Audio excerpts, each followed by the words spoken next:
Okay. Ready? Yes. Hey guys, it's Lilly and Izzie, and we're here at the Allegan Dam, and we're gonna tell you how hydroelectric power works. So right here behind me, we got the dam right here, and over here is where our electrical supply is. You can't see it. Yeah, you can't see it. Yeah. Okay. So we're gonna explain. I'm gonna explain how it works. So the hydroelectric dam works how there is a tube in the middle underneath the water that is on the other side, and the tube is pushing water through it at a high pressure rate. That high pressure is going in the dam through spinning turbines that create electricity through generators. Then the electricity gets heated up into these copper wires.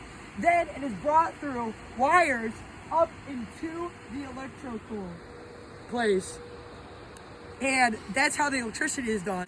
And then, once the water is done being used, you can see it's flowing out of, there's a bigger one, and then there's a lot more smaller ones.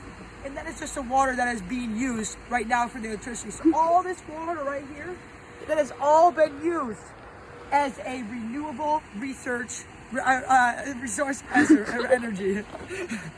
Okay. Are you started? Where is it used? Where are hydroelectric dams? Where are hydroelectric dams? No! Okay, where are hydroelectric plants used? Hydroelectric dams and plants are built because of the the concentration of high water to low water, which is used to create energy. So they're pretty much built anywhere like a river with a high concentration and low concentration, or rapids, or Niagara Falls, like a waterfall. You can start. Okay. It costs 85 cents per kilowatt hour. Okay. So once the 85 cents comes into play, this power right here being used sent to homes throughout all of Allegan and pretty much anywhere near here, it's gonna rack you up to $759.05 per month. And that's just a basic household that uses a certain amount of kilowatts. So if you have $759.05, use it. Use the energy. But if you don't, this is very expensive compared to other sources of energy. So another thing too is social effects. How does this dam right here affect the road, the houses, the people that live in the houses, the rocks that we are standing on? How does it affect the fish in the water? How does it affect the vegetation in the water? How does it affect the cars that are driving by? And I'll tell you why. So one thing that you'll notice is that the water up there, we don't have access to it. The water up there is a lot higher than this water right here. And that comes with its pros and cons. But one thing too you have to realize is that I can walk across these rocks right here. But if you got a 20, 30 foot high dam, how are fish supposed to go through that? How are boats supposed to go through that? How are you, when you're kayaking down this river right here, supposed to go through that dam?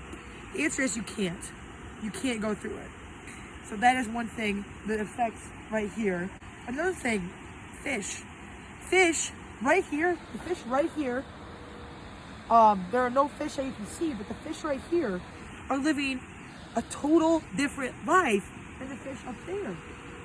Listen, if I was a fish mom or dad and I had fish, baby fish, let's just say I laid my eggs over there and one of the eggs went through this dam right here, and now my baby is living on this side and I'm living up there with the rest of my baby fish, I would not be super happy.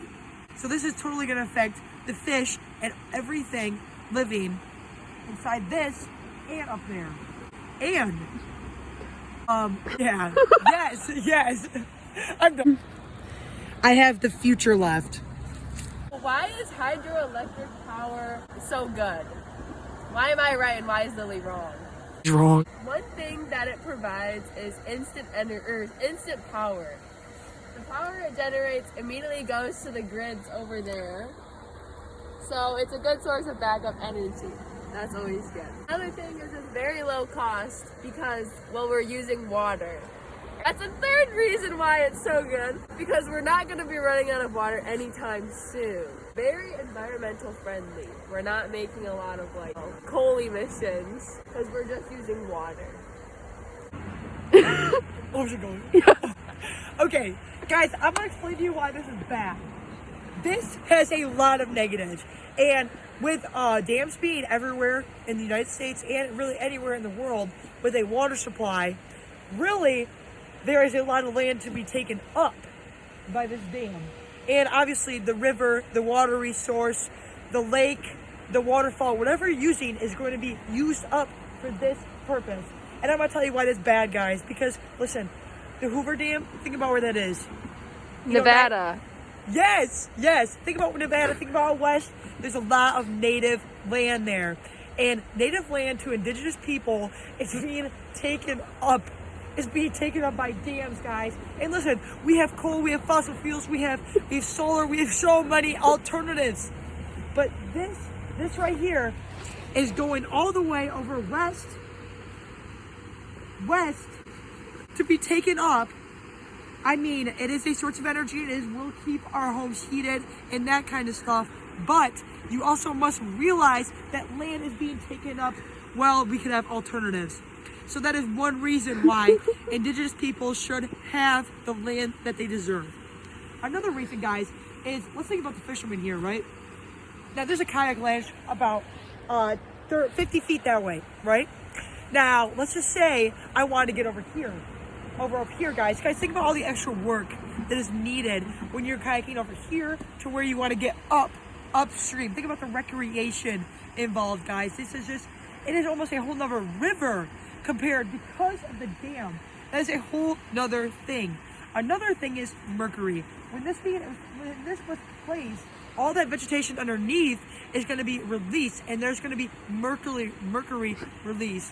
And if you know what mercury is, it's the red stuff in your thermometers. And if that breaks or gets anywhere, it is incredibly harmful to people as humans or even as fish and other organisms that are living in the river.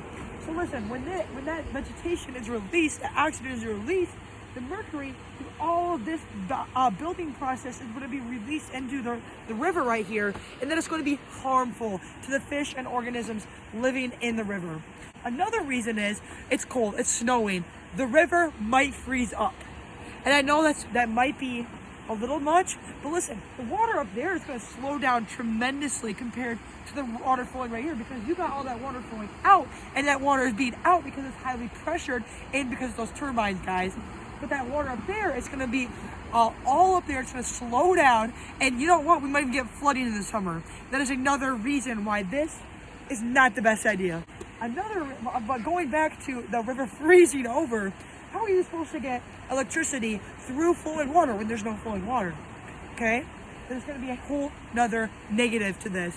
And that is why hydroelectric dams should not be here. 2, 1.